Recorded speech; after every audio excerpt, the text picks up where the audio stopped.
The stories you have just heard are true, but they are not the complete story. Witnessing a UFO is often only the beginning of a mind-expanding journey.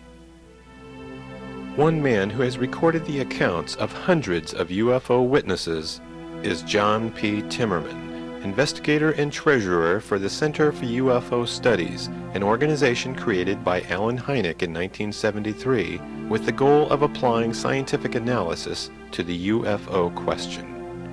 I imagine over the years I've been involved with this, which began back in the early 1950s, I have examined, to some extent, over 1,000 cases that have been brought to my attention.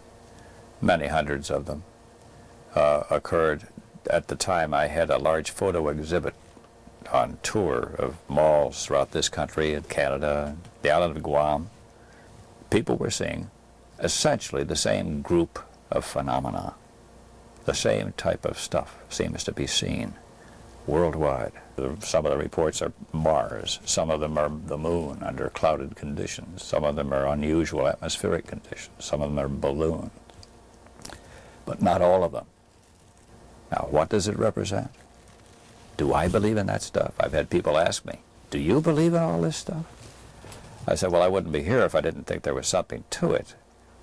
Now, either of these things are real as people describe them, or there's something very important in the minds of people that we should be examining, because they're all telling the same strange stories. And if that's the case, then why don't the psychiatrists get busy with us and examine this stuff? Because some of the people from whom I take these reports are greatly relieved when they've had a chance to tell it to someone who will not laugh at them. I've had women tell me they've never told their husbands. I've had husbands tell me they've never told their family because of the loss of self-esteem.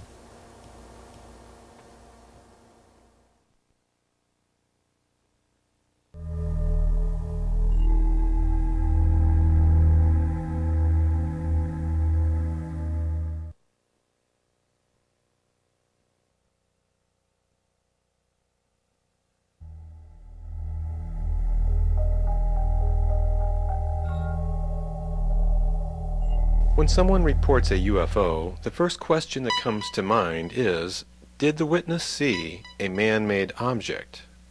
Sometime in the early 70s, Dr. Hynek was flying in a commercial airliner, and he happened to have a window seat.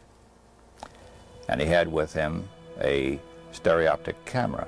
He grabbed that camera and saw this strange thing after he saw something out there in the distance from the plane, and took 2 pictures of it, as I recall. And those 2 pictures show a very strangely shaped object.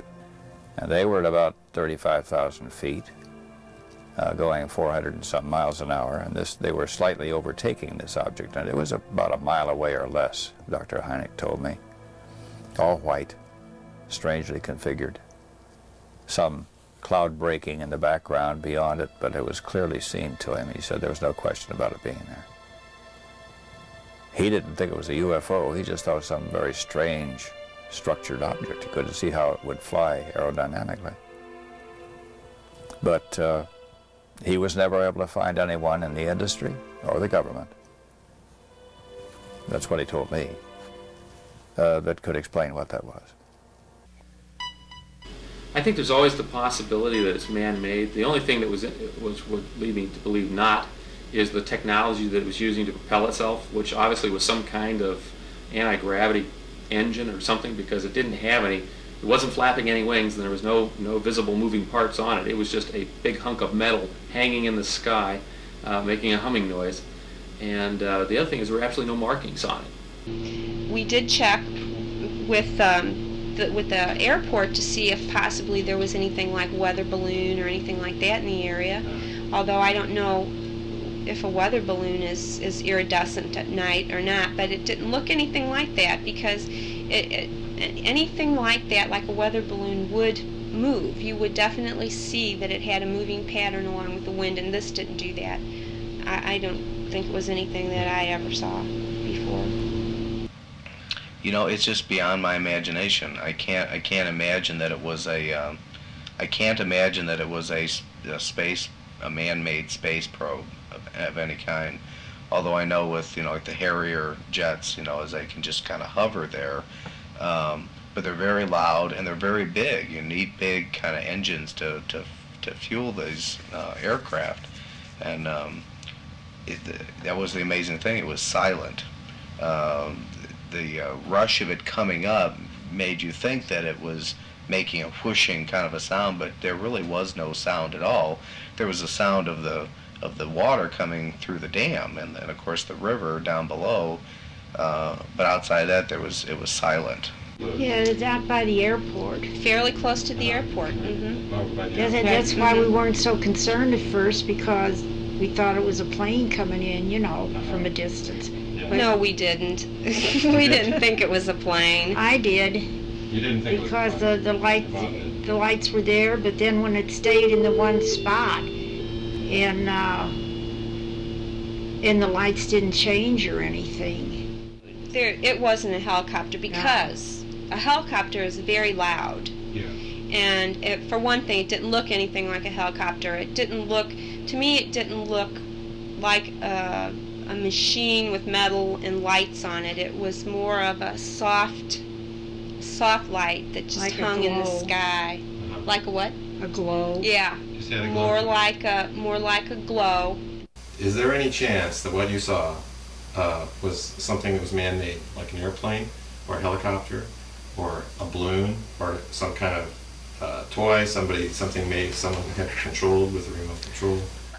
I don't think so. I don't think it could have been a man-made object. And why do you think that? How it just followed us until we got for about 2 miles until our grandparents' house and then disappeared. I don't. When it disappeared, did you actually see it disappear? No. You turned around and then it was gone. You went inside your grandma's Yes. and then when you came out it was gone? Yeah. But I can remember staring at the body of the craft. It was completely smooth. There were no seams on it at all. Phenomenal construction in terms of like it had been blown like glass, and it was very, very shiny, very metallic, shiny. So it was a real physical craft, and it just from the characteristics, would lead me to believe that it was not a government vehicle. Although at the time the thought did run through my mind, this looks like something man-made. Did it seem was it actually like emitting a light or a phosphorescence? Or No, was it? It was not. No, it was just itself. Yeah. It's just like a hard metal, which It's was polished. colorful. It was very metal. polished. Yeah. No lights on it. No landing lights. No spinning. Nothing spinning.